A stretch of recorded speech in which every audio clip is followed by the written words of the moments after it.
Bangladesh cricket board জাতীয় দলের ৩ ফরম্যাটের ৩ সহ অধিনায়কের নাম ঘোষণা করেছে। টেস্ট, ওডিআই এবং টি-20 ফরম্যাটের জন্য যথাক্রমে মেহেদী হাসান মিরাজ, নাজমুল হোসেন শান্ত এবং সাইফ হাসানকে সহ অধিনায়ক হিসেবে নিযুক্ত করা হয়েছে।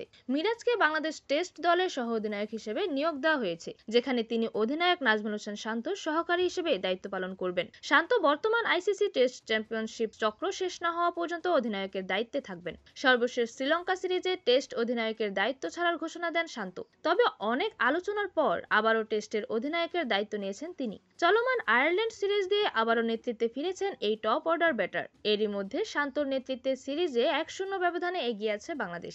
বুধবার আয়ারল্যান্ডের বিপক্ষে সিরিজের দ্বিতীয় ও শেষ টেস্টে মাঠে নামবে বাংলাদেশ। এই ম্যাচটি বাড়তি গুরুত্ব পাচ্ছে মুশফিকুর রহিমের শততম টেস্ট হিসেবে।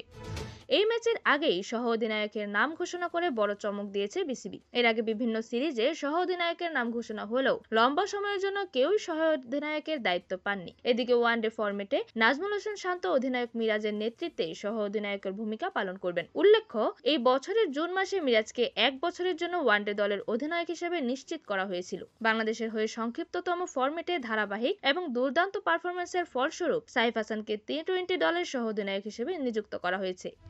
আগেই লিটন কুমার দাসকে 2026 সালের আইসিসি টি-20 বিশ্বকাপ পর্যন্ত বাংলাদেশ টি-20 দলের অধিনায়কত্বের দায়িত্ব দেওয়া হয়েছে। এরকমই নতুন নতুন খেলার আপডেট পেতে অবশ্যই চ্যানেলটি সাবস্ক্রাইব করে রাখুন। ধন্যবাদ। Flavours news.